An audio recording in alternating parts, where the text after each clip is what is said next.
Boldwood presents Alone in the Dark, written by Joanne Ryan and read by Rose Robinson. The moral right of the author has been asserted. This performance is owned by Boldwood.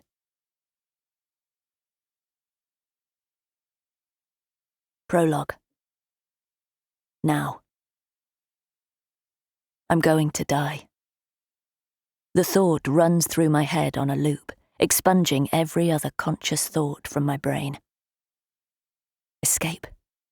There must be a way. There isn't. I'm so cold.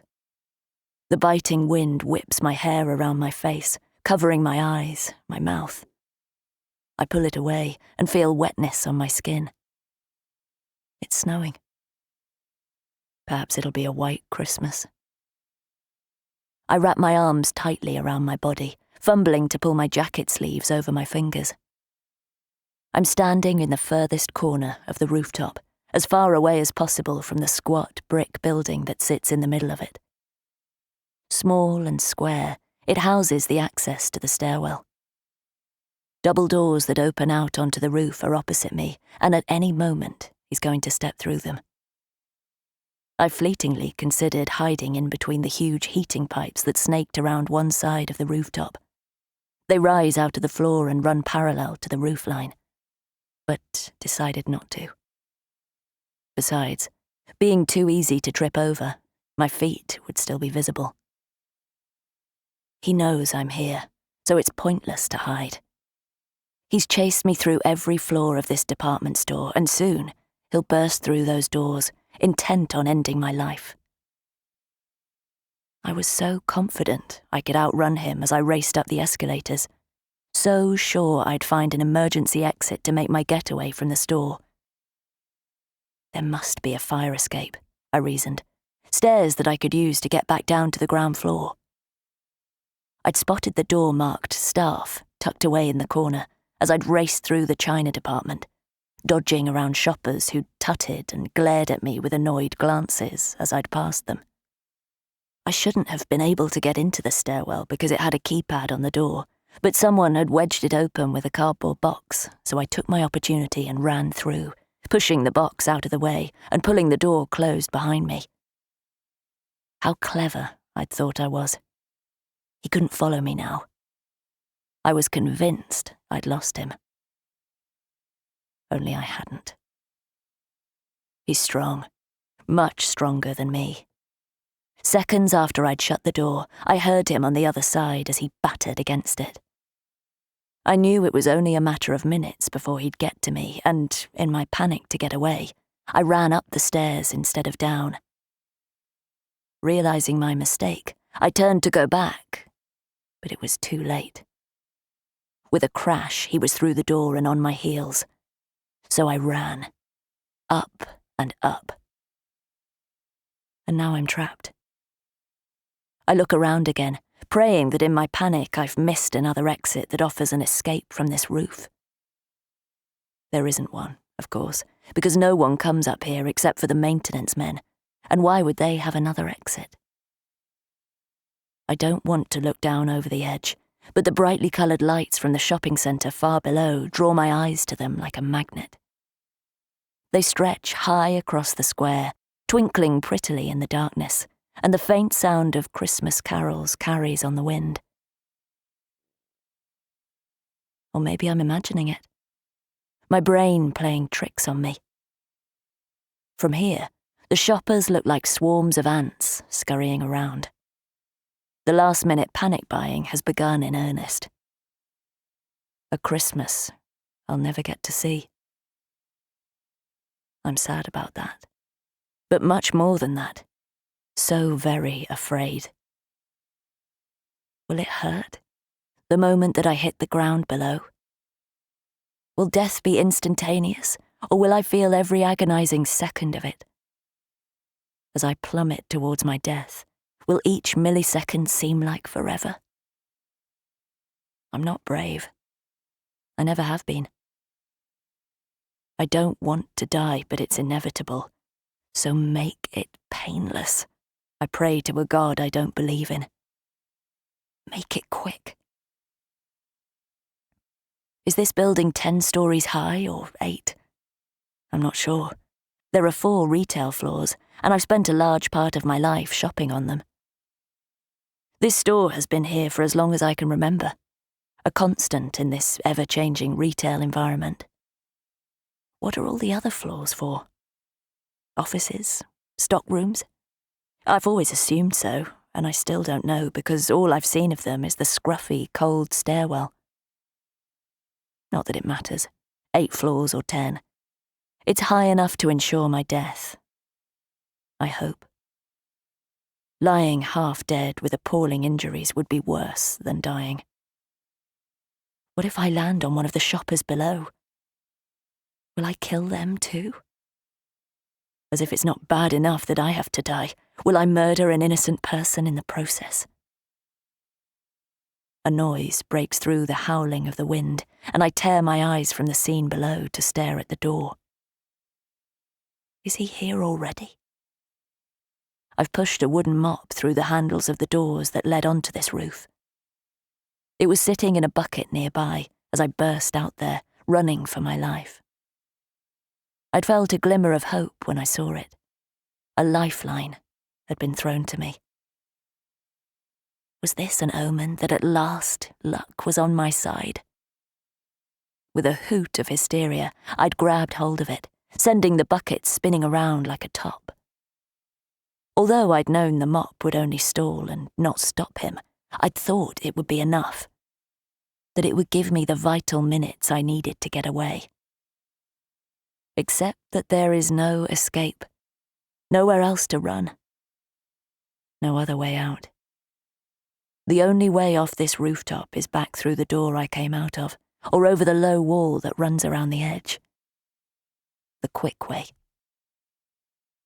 A bang echoes around the rooftop, and I watch as the doors bow inwards, shaking the mop. He's here.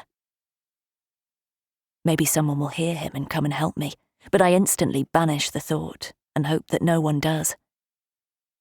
They'll die too. He'll make sure of that. No witnesses. No comebacks. The doors swell outwards again, and there is loud thudding as he batters against them. There's a splintering sound, and I know that it won't be long now before the mop handle snaps. He's strong.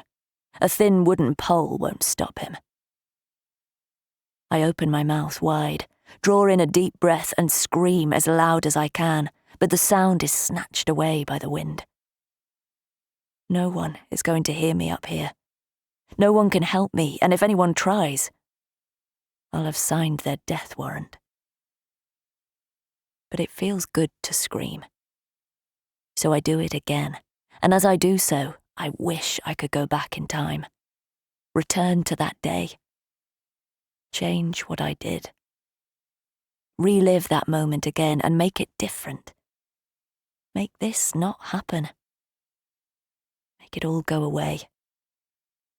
Because life is about choices. There is always a choice. I made the wrong one. In just 1 second, I ruined my life. Chapter 1. November. The road is deserted. Not a car or a person in sight. Not surprising since it's only 4:45 in the morning. Too soon yet for the workers who start their day early to begin their commute. This is a busy main road in the daylight hours and early evening, but so deathly quiet now that I could run in the traffic lanes if I wanted to. But I don't. I stick to the path, safety conscious. There are numerous potholes in the road, and I don't relish the thought of a sprained ankle, or worse. The road needs resurfacing, and the holes get bigger with each hard frost of the winter. It's on the long and ever-growing list of roads in this town that need repairing. The weak light thrown downwards from the streetlights is just enough to see where I'm going, but I don't need it. I could run this route with my eyes closed. I've done it so often. It's cold but not raining, although even if it were, I'd still be here. Running is my therapy, my saviour.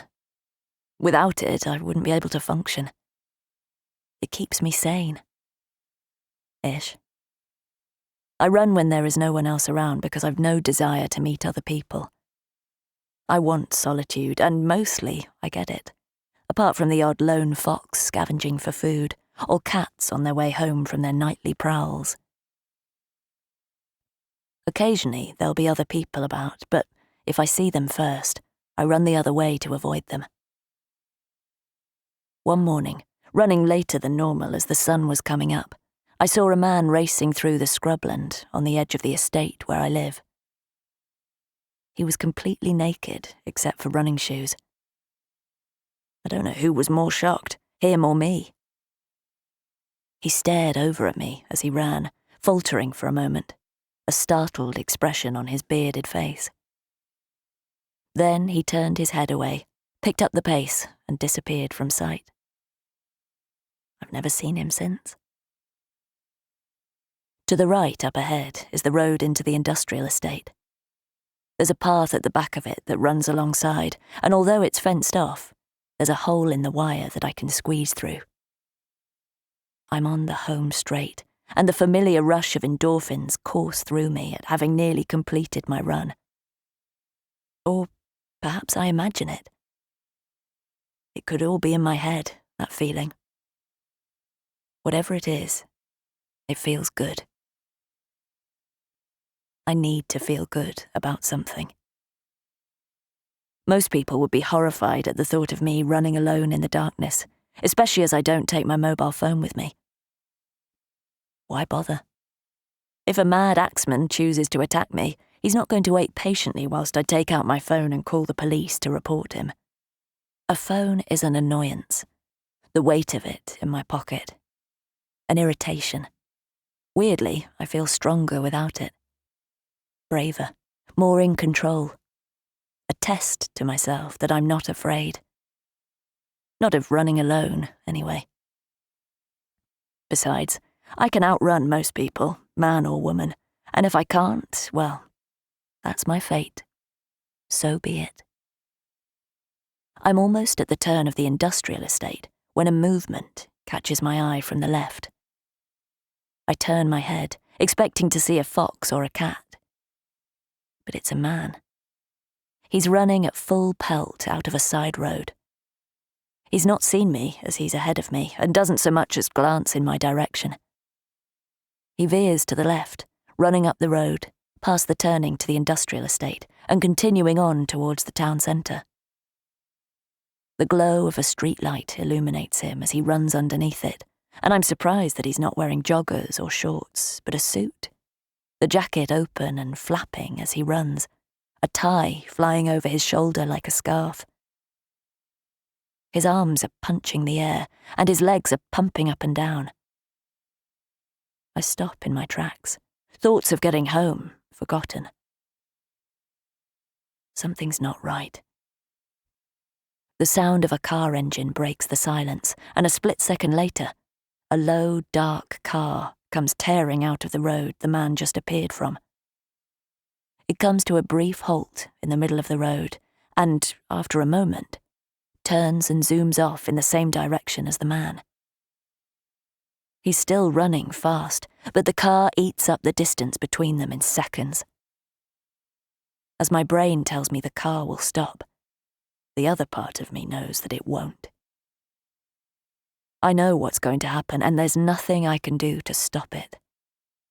Not a thing. The sound, when it comes, is sickening and gut-wrenching. No screech of brakes, but a dull thud. When I open my eyes, because somehow I've shut them, there's the dark shape of the man's body in the road. A hit and run. Except that it's not, because the car has stopped and both front doors are opening.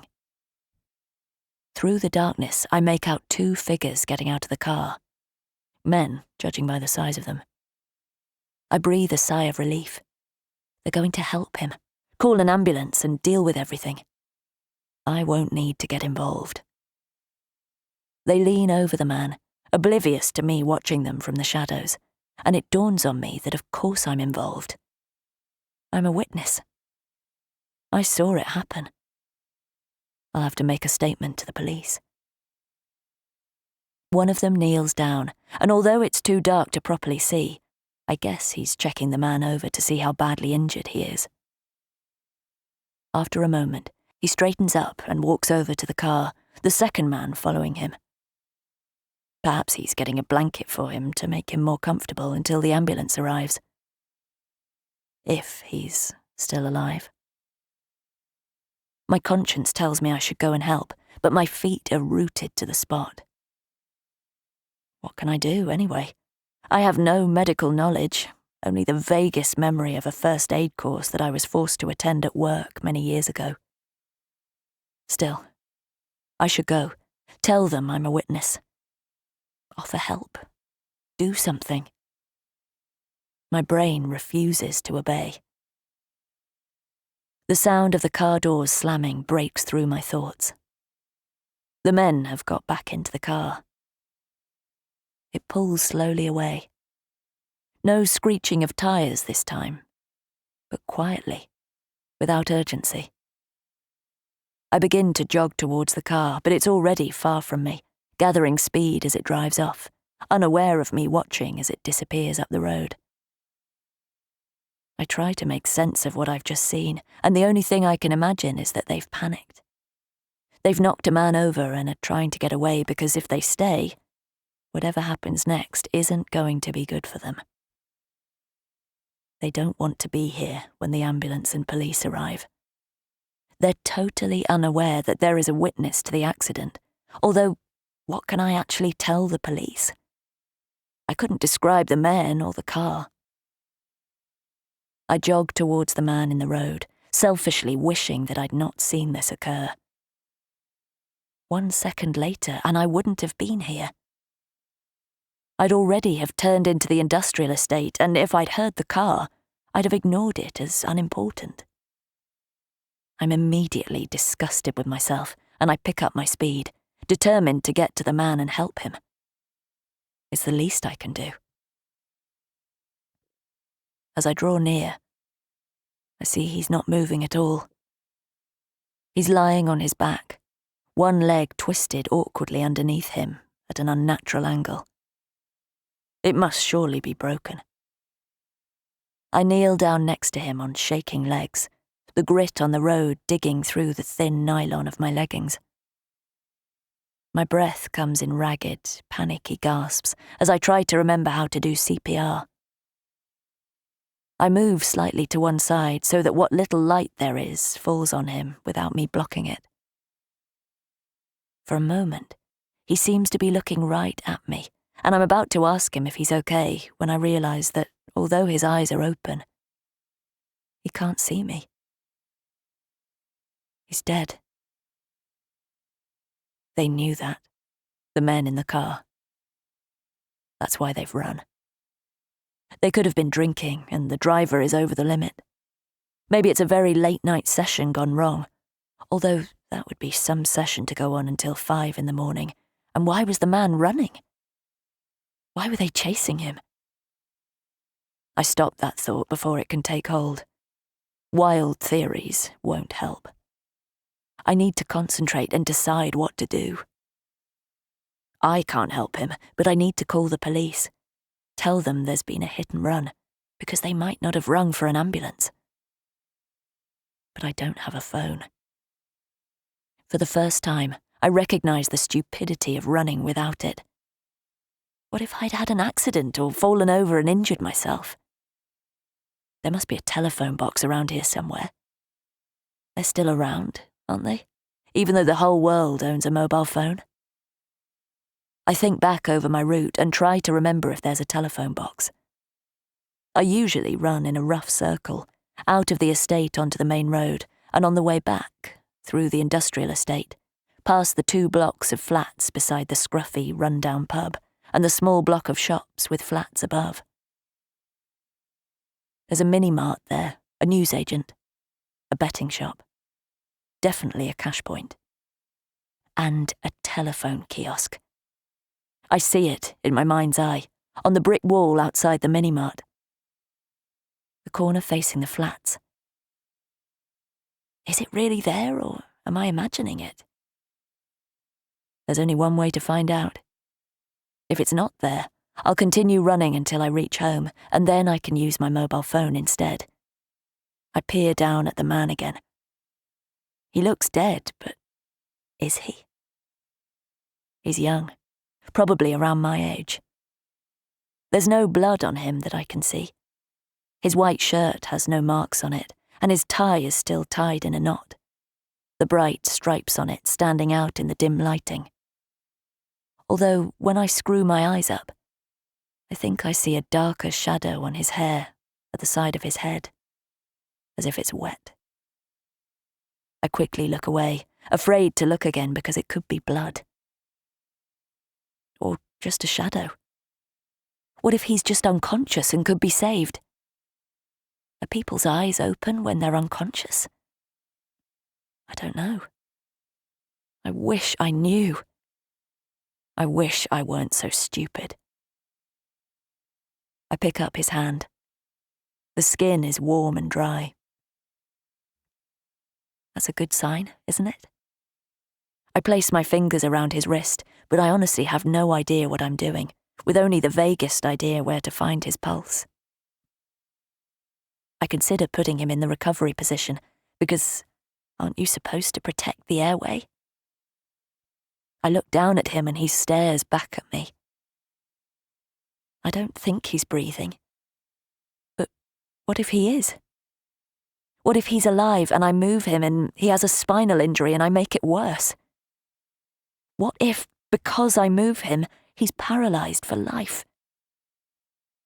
I lay his hand down gently on the ground, stand up and strip off my zip-up jacket and lay it over his chest. The material is thin, but it's all I have to help keep him warm, if there's a chance he's alive. Feeling useless and pathetic, I turn towards the industrial estate. I'll find the phone kiosk, call the police and ambulance. It's all I can do. I take a deep breath and start to run. It takes around 15 minutes to run to the telephone kiosk, and miraculously, it's not vandalised.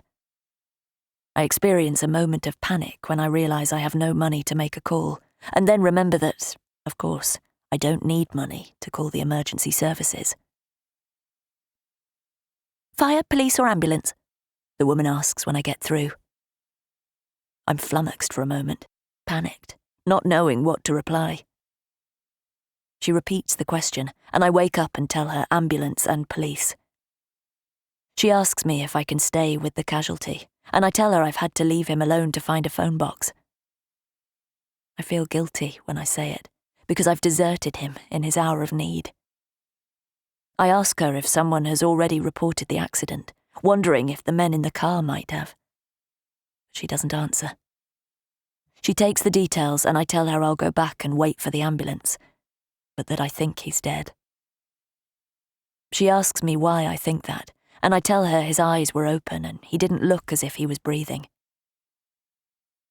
She doesn't comment. As I answer her questions, I begin to panic less, her businesslike manner calming me. By the time I finish the call, my breathing has returned to normal. I run back the way I came, but it seems to be taking forever to get there, as if the distance is much farther than when I ran the other way. Almost as if I'm running on the spot. For a second, I experience the weirdest sensation of dreaming, as if none of this is real. How I wish that today was Wednesday instead of Thursday, because then I'd have been at work and wouldn't have been a witness, so wouldn't have had to deal with any of this. Would have no need of any contact with the police.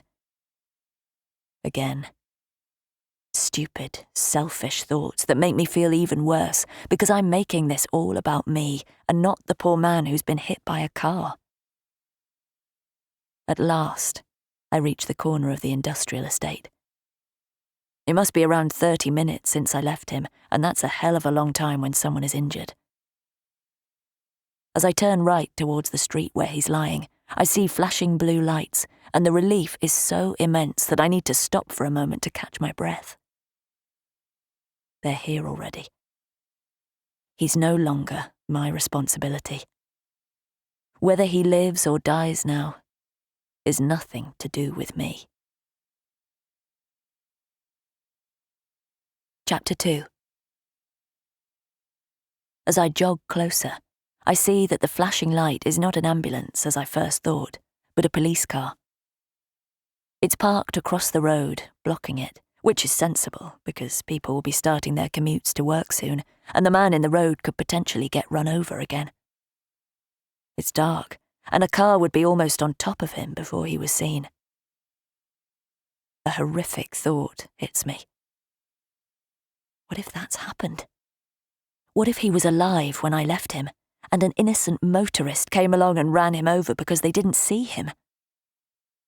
It would be my fault, because I should have stayed with him and waited for someone to find us. Shut up, Abby. Get a grip. I approach the police car and see that it's empty. I take a deep breath, readying myself to go around the car and see how the man is. I shiver. It's cold without my jacket, but that's not the reason I'm shivering. I think it's delayed shock. Where are the police? Where's the ambulance? A head pops up from the other side of the car. I jump, but when I see who it is, I relax. It's a policeman. He must have been kneeling down in the road when I arrived here. Hi. He looks surprised. Hi, I called in the accident, I blurt and feel immediately stupid. Why did I say called in, as if I'm in the police force myself? I've watched too many TV programs. He nods. Sergeant Malone. I walk around the car, steeling myself for the sight of the dead man coming into view. I'm hoping the policeman has covered him up. They must carry blankets or something in their cars for that sort of eventuality. I stop and stare. He's gone. The space where he was lying is empty. Bare tarmac. He's disappeared. Confused and unable to make sense of it, I'm about to ask what's happened to him when I realise that, of course, the ambulance must have already come and taken him to hospital. Although the fact that I didn't hear sirens or see any blue lights means he's probably dead. That was quick, I say to the policeman. It can only be 15 minutes since I rang 999, but I was talking to the woman for a while after, so I guess she would have dispatched the ambulance immediately when she took the call and questioned me afterwards. I'm a first responder. I'm usually first on the scene, and I was nearby when I got the call. You must be Abigail Redmond? Yes, I say impatiently. So how was he? Was he alive? Blunt, but I need to know. He doesn't answer, but looks down at the tarmac, and that tells me the man is dead. But he doesn't want to say it. He's going to lie and say he doesn't know because that's what people do. They lie and leave the shit news for someone else to impart. Perhaps he thinks I'll blame myself. I probably will. Because there are two types of people in the world. Those who blame everyone else for their problems, and those who blame themselves for everything, whether it's their fault or not. I'm one of the latter. He walks over and stands next to me. He was lying here, was he? The man? He points to the tarmac. I shiver, the early morning air cutting through the thin material of my running top.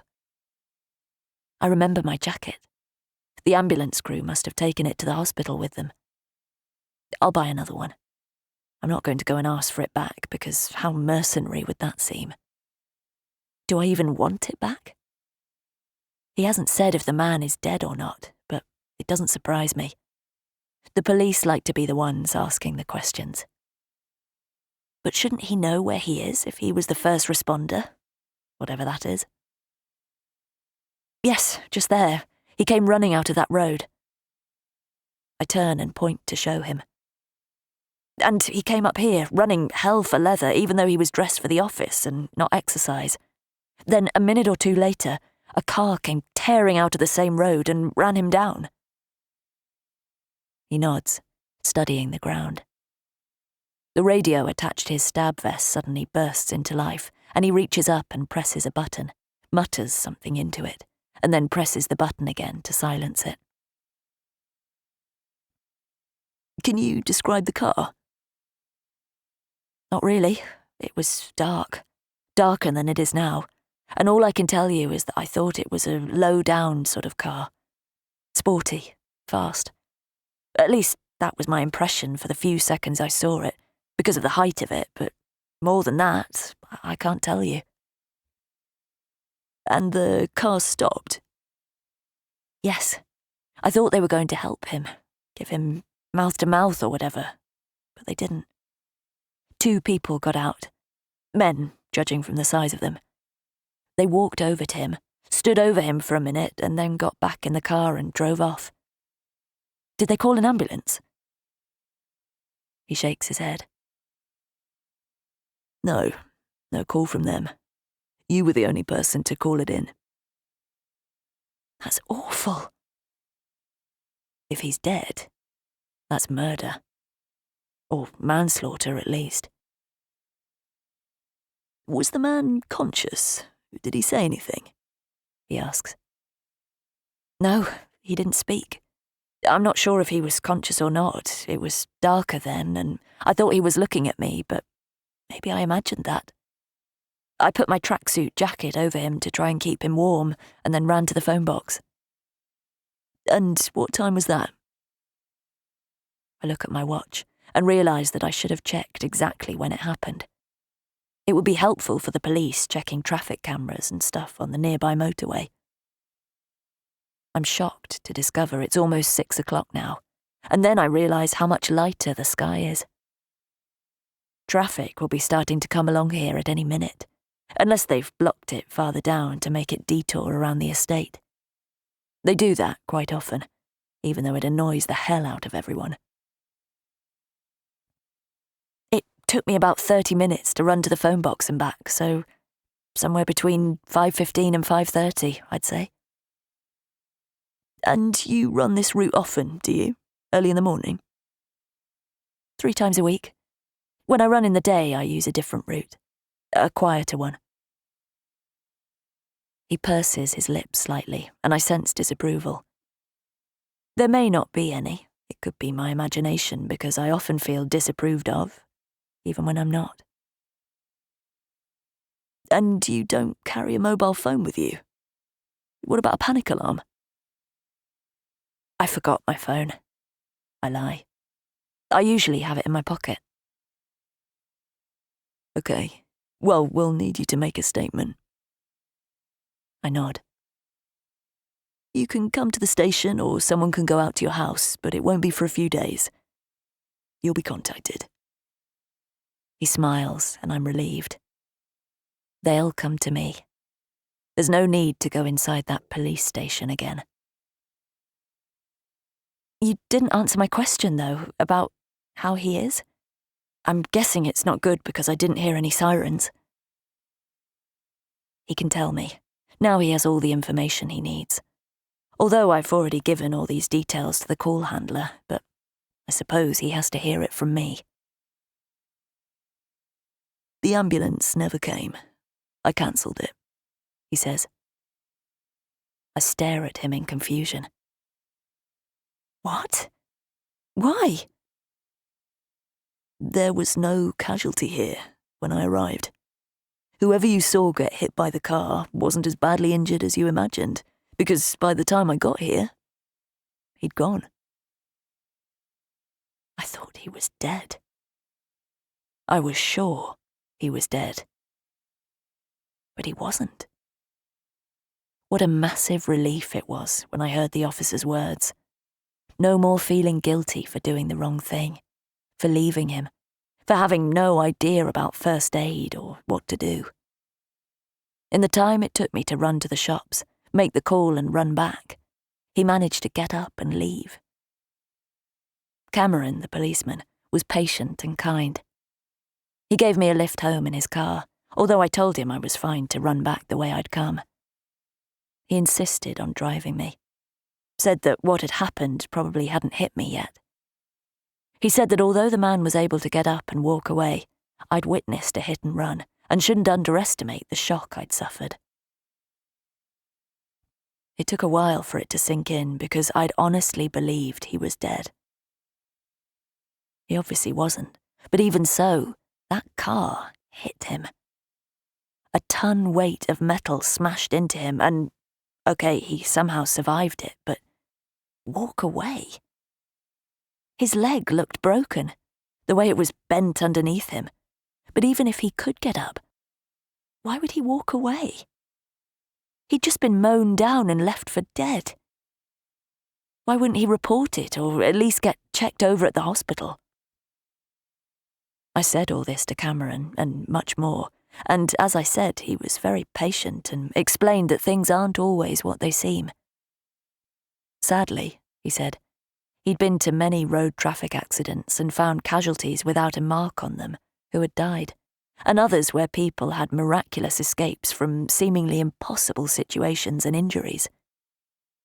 And, as he so rightly said, the man might not have walked away. He could have rung someone, and they came and got him and took him to the hospital. As for not reporting it to the police, a lot of people never involve them if they can avoid it, choosing to sort out their own problems.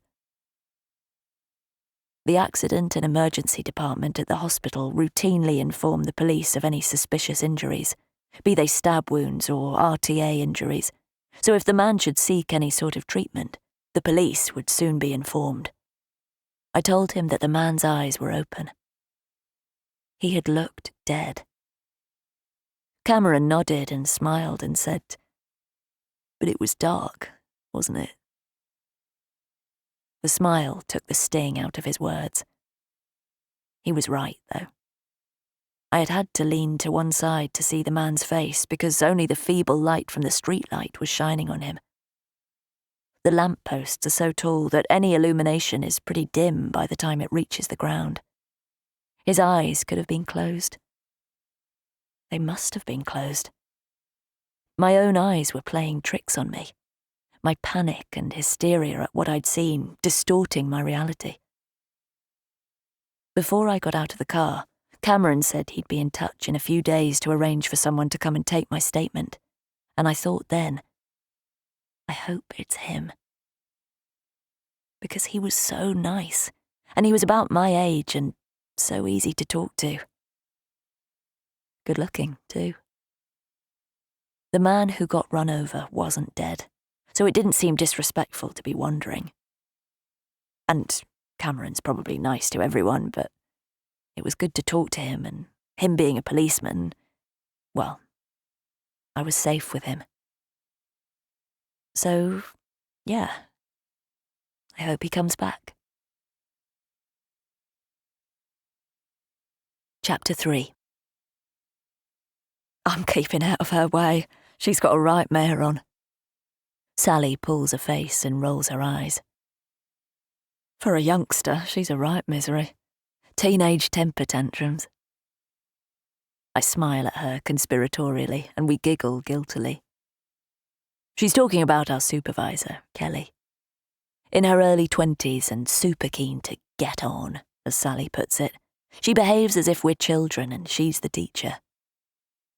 I use my cutter to slice open another box, pull out a pack of nappies and shove it onto the shelf. It's 11 o'clock on Sunday night, and I'm just over an hour into my shift. Sundays, Mondays, Tuesdays and Wednesdays, from 10 at night until 6:30 in the morning, I can be found at the Sainsbury's on the high street, stacking shelves, or picking and packing shoppers' online orders. Or not be found. which is the actual point. This store is a smaller branch and closes to the public at 9 o'clock, so there is no danger of anyone popping in and seeing me. Not that I'm ashamed of working here, far from it. I'm very grateful. Without this job, who knows where I'd be. But I just don't want to see anyone I know, if I can help it. So, checking over her shoulder to make sure the dreaded Kelly is not around, Sally leans in towards me, lowering her voice. How was your time off? Do anything exciting? Go anywhere? See anyone? Mostly running, not much else. Thursday night, Spanish as usual. Then I popped in to see my parents this morning. I walked there and stayed for exactly 45 minutes. An hour's walk to stay for less than an hour. Adam, my brother, was ensconced in the lounge drinking tea when I arrived, and, had I realised that, I would never have gone there. When I saw his shiny red Alfa Romeo parked in the driveway, I wanted to turn around and go straight home without even going inside the house. The only thing that stopped me was that the security camera would have already picked me up. Dad goes through the footage with a fine-tooth comb, and there would have been some explaining to do when he found me on there. So I went in, gritted my teeth, drank a cup of tea and put up with my big brother treating me like an idiot. I was planning on telling Mum and Dad about the accident, but I didn't mention it because Adam would have taken over the conversation and lectured me about going running alone. I could have been vague on times with my parents and got away with it because they don't demand every minute detail. But I knew Adam, with his lawyerly eye, would cross-examine me about it. He'd use it as another excuse to bring up my own accident, and we'd have to go over everything in excruciating detail, yet again. I couldn't tolerate it. There's a 9-year age gap between me and Adam, but he behaves as if I'm still a child and not a 35-year-old woman who, until a year ago, had a thriving and lucrative career. He'd got used to being the only child until I made a surprise appearance when Mum was 39, and it put Adam's nose massively out of joint. He's never recovered from the shock, and has made it his life's mission to disapprove of me, joined in his disapproval by his wife, Eve. Yes, really, Eve. Keeping well, are they? Sally asks, and for a moment I have no idea who she's talking about, before remembering I've told her I'd visited my parents. Oh, yes, they're fine. Dad's still getting over a bout of flu, but apart from that, they're good. That's nice. You're so lucky you've still got your mum and dad. Sally looks a bit wistful. She's 63 herself, but only lost her mum last year. She was nearly 90, but, as Sally always says, she still had all her marbles. I am. I give her a sympathetic smile, and we resume our shelf-stacking in companionable silence. I don't mind this job because it passes the time, and Sally is a good workmate. I'm usually teamed up with her and we get along well, despite our age difference. She's a nice person, and although she's aware of the reason I ended up working here, she doesn't judge me for it. Not like some of the others. Kelly, for one. She likes to make vague hints and snide comments about my past, but I choose to ignore her. I think she does it because she feels threatened. This time last year, I had a career in retail management and spent my working life going around stores much bigger than this for a major supermarket competitor, troubleshooting problems and initiating new work practices. It came to an abrupt end because an area manager who can't drive isn't much use. Are you still enjoying learning Spanish? Sally asks quietly. Because my doctor keeps on at me to try to get out a bit more or take up some sort of hobby. Reckons it could make all the difference. I mean, it seems to be working for you, getting out, but you're a lot younger than me. Sally's on antidepressants and has been since her mother died. She wants to get off them but is terrified of falling into a pit of depression again. She knows that I've had a similar major life change, coming out of a long-term relationship, but I haven't told her any of the details. It couldn't hurt to try, could it? I say. Find something you're interested in and give it a go. I mean, you've got nothing to lose because if you don't like it or find it's a waste of time, you don't have to keep going. You might be right. Every time I see him for my prescription, he suggests it. Maybe I'll try it. Give it a whirl, as Mum used to say. Kelly appears around the end of the aisle and we turn our attention to shoving the nappies onto the shelves. Nearly done, are we, ladies? Facing the shelf, Sally rolls her eyes. Ladies. Who does Kelly think she is? She could use our names because it's not as if she doesn't know them. Nearly there, I say cheerfully, turning around to face her as she walks up behind us, determined not to let her rattle me. Good, so you can hop onto dog food, yes? She arches one of her perfectly drawn eyebrows at me, a slightly challenging look on her face.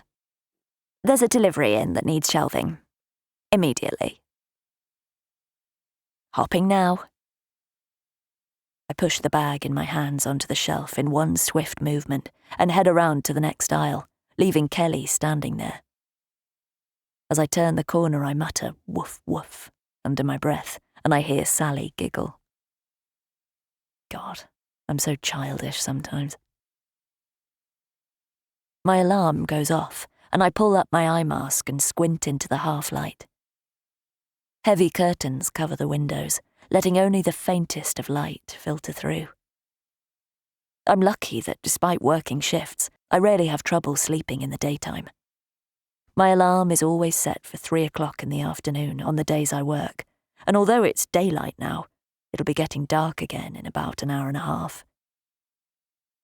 Once December comes, on my working days I'll barely see any daylight at all. But I'm not bothered. I quite like the winter. It's cosy. With the curtains drawn and the heating on, I'm quite happy in my own home with my own company. The only thing I truly hate about winter is the rain. Running in the rain isn't the most pleasant thing to do. But I won't let it stop me. I'll still do it. I get out of bed, pull open the curtains, and the room brightens slightly. I peer through the window to see unappealing low grey sky and drizzle. Usually I get straight out of bed, pull on my joggers, go for a run and have a shower when I come back. But today, I'm not. Sergeant Malone, Cameron, is coming round to take my statement. I could have set my alarm for earlier, but decided not to. I run enough, and when I'm not running, I pretty much walk everywhere, so a day off isn't going to hurt. Now that I don't drive, it's my normal method of transport. I go through into the ensuite, strip off my pyjamas and step straight into the shower. The hot water takes a while to come through, and I grit my teeth and stand under the freezing water until it runs warm. It has the desired effect of waking me up, and by the time I turn it off and towel myself dry, I'm alert and ready for the day. I go into the bedroom, dry my hair, open the wardrobe and stare at the contents. Jogging pants and a jumper are not going to cut it. That's fine for normal days when I get up, run, come back, and put my work uniform on. But today is different. After a moment, I pull out a pair of jeans, a pale cream and green jumper, and put them on before assessing myself in the mirror. Perfectly presentable. I used to criticize myself constantly and was never satisfied with how I looked. My hair was a mess, my face too pale, my stomach too flabby. I'd weigh myself every single day and convince myself that if I could just lose 10 pounds, my life would be much better. The list of my faults went on and on. Years of constantly being told I wasn't good enough had battered my self-confidence until it was rock bottom. Now I have no need to worry about my weight. The pounds dropped off after the court hearing. Taking up running has ensured they've stayed off, although I didn't do it for that reason. Also, there's no one constantly telling me that I'm crap. If anything, now I'm a bit on the thin side, but I'm not going to beat myself up about it. I am what I am, and I won't linger in front of the mirror to start bringing myself down and finding fault. I shake the duvet, pull it over the bed, and then go downstairs. As I get to the bottom, my eyes, as they always do, go straight to the bolts that I had fitted on the top and bottom of the front door. I never pushed them across and almost instantly regretted having them installed. I thought they'd make me feel safe, but then realised that although they could stop anyone getting in, they could also stop me from getting out. I'd be trapped. I have a fear of being trapped. So I never bolt the door because then, if I need to, I can run.